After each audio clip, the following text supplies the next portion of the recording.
Hello, I'm Joan Justice from HealthWorks Collective, and I'm here today with Dr. David Arterburn from Group Health Research in Seattle, Washington. Dr. Arterburn and his team have implemented some informational decision aids for patients, and this has been shown to increase patient satisfaction while reducing costs for the hospital. David, could you please tell us what is a decision aid? When do you suggest patients employ these aids? And tell us a little bit about the cost savings study at Group Health and what the results were. Sure. Thank you, Joan. So decision aids are really enhanced educational materials for patients that are evidence-based. They present both the benefits and the risks of different treatment options or different medical decisions that patients face routinely in clinical care, and they help patients understand these risks and benefits. And the other piece that they do is help patients to understand that their own personal preferences are the things that should really guide their decisions. So these decision aids are best used in the types of treatment decisions where there is no one right choice. So we're not talking about things like, should I take aspirin or something like that after having had a heart attack? That's effective care. We know that the vast majority of patients should take those types of medications after a heart attack. That's a different class of treatments than preference-sensitive care, which is where there's more than one option. There's different risks and benefits for each of those options. And what it comes down to is the patient's own valuation of those different risks and benefits of the different options is what should really drive the patient decision.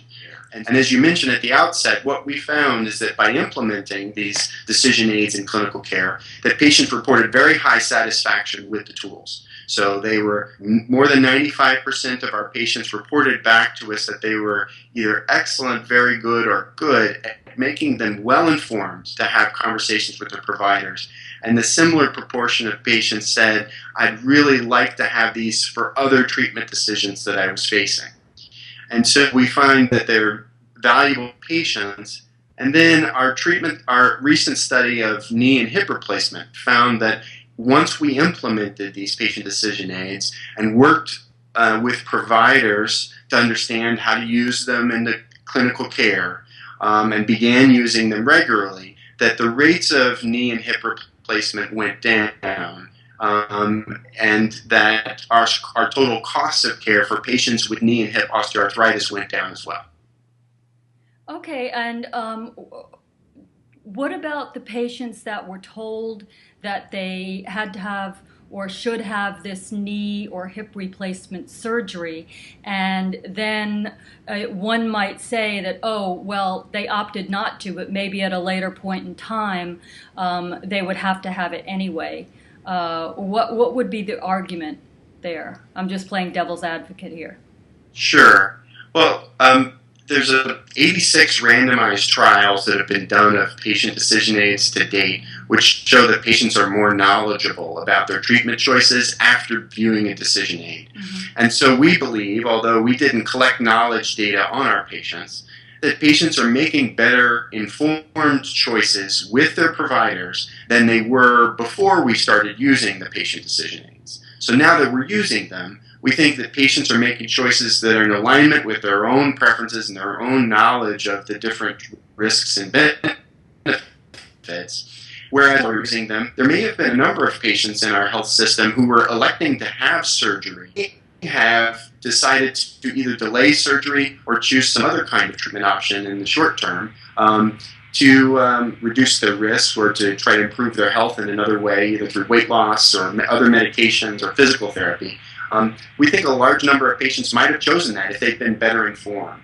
And so under our new use of the patient decision aids to support shared decision-making with providers, I think what we have are better informed patients making choices that are better aligned with their own preferences. They may still choose later on that they would like to have surgery. And so the goal is not to reduce surgery, it's to make patients well informed so that they choose the right rate of surgery for them. Okay, that sounds really good. And how many decision aids do you implement at the current time? We have 12 decision aids related to elective surgical Hmm. procedures that are in 6 different specialty groups at Group Health. Okay. Oh, that sounds wonderful. I think the fact that the patients can be informed and make their own decision with the help of these decision aids, of course, like you said, they just feel that they are participating more in their health care and they're happier. So I would thank you so much for this idea, and we can see how these patient-centered decision aids can really help patients actively participate in their treatment and make these informed decisions, which raises the quality of their care and increases patient satisfaction and also reduces costs. I thank you so much for this. Thank you, Jim.